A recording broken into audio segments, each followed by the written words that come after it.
Hello, dear students. Welcome to What, Why, How, a daily initiative by IAS Baba, where we take up a current affair topic or an editorial and we try to declutter it in less than 10 minutes.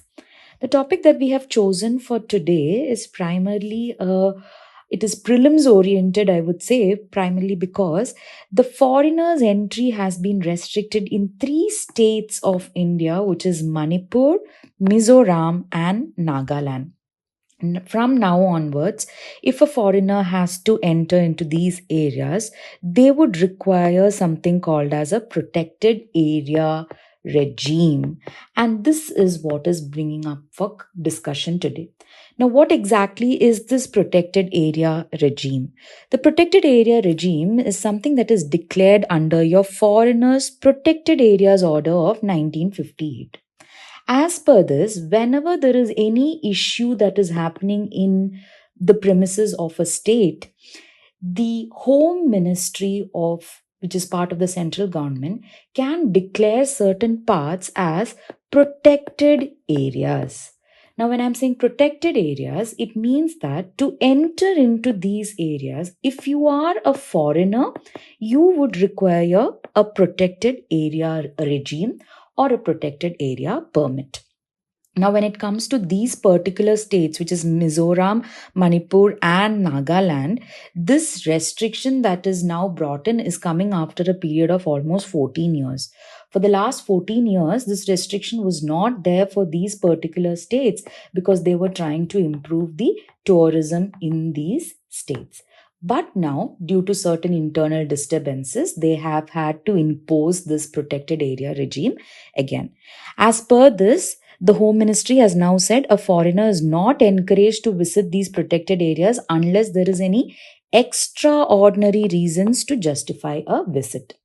Now, we were talking about the protected area regime, so you have to understand it's not only these 3 new states, there have been certain other states also which are having your protected area regime. For example, the whole of Arunachal Pradesh, parts of Himachal Pradesh, parts of Jammu and Kashmir, the whole of Manipur, Mizoram, and Nagaland, parts of Rajasthan, whole of Sikkim, and even parts of Uttarakhand are covered by your protected area regime.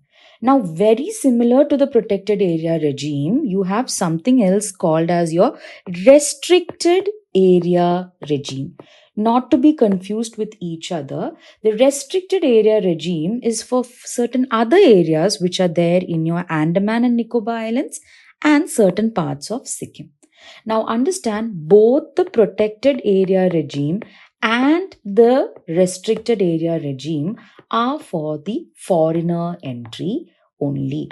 If foreigners want to enter, is where they will require these both permits.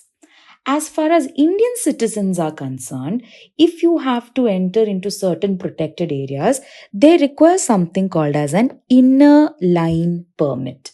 The inner line permit is actually an official travel document that is issued by the government of India to allow the inward travel of an Indian citizen into a protected area. As of now, majorly 4 Indian states have imposed inner line permit for its Indian citizens: Arunachal Pradesh, Mizoram, Nagaland, and Manipur. So, which means that if you are having to travel to any of these particular states, you would require a inner line permit.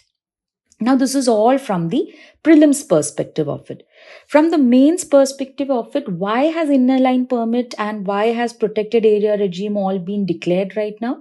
It's primarily because Manipur has been affected by a lot of ethnic violence, specifically between certain tribal groups called as the Kuki-Zo people and the Meitei community since May 2023. Now, it has even been said that certain militant groups in Manipur are getting the support of external agencies. They are setting up shell organizations. That means certain bodies that do not have any bases over there, they do not have any functioning over there.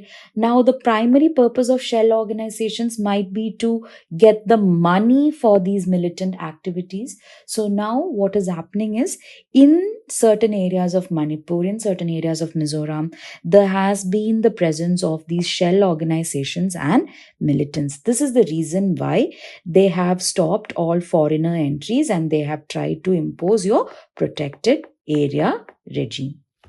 Now, from the interview perspective, you have to understand there's always the question of development versus internal security. Why? Because, in fact, these states were all open to foreigners primarily to improve the tourism activities. Tourism is one major way these states can hope to be developed in the future. But now, because you are imposing certain protected area regime, the tourism of the state is now likely to get affected. But now, beyond the tourism and beyond the development, what also has to be concerned is your internal security. Because if internal security is affected, all development activities of those states and even the neighboring states can get very severely affected. So, from the interview perspective, this protected area permit or your restricted area permit or your inner line permit has a much more wider use in ensuring that the internal security of the country is maintained. Now, if you have understood this topic in a good spans, if you've understood it in a very clear manner, try answering this question and put down your answers in the comments below the video. The answer for this question I'll be sharing in the next session. The question reads as, if you are an Indian citizen planning a trip to Nagaland, which of the following permits must be acquired by you for visiting the state? Restricted area permit, regional permit, protected area permit, and inner line permit. Whichever is your answer, please put the answer in the comments so that we can look into it, and tomorrow I'll be sharing the correct answer with you.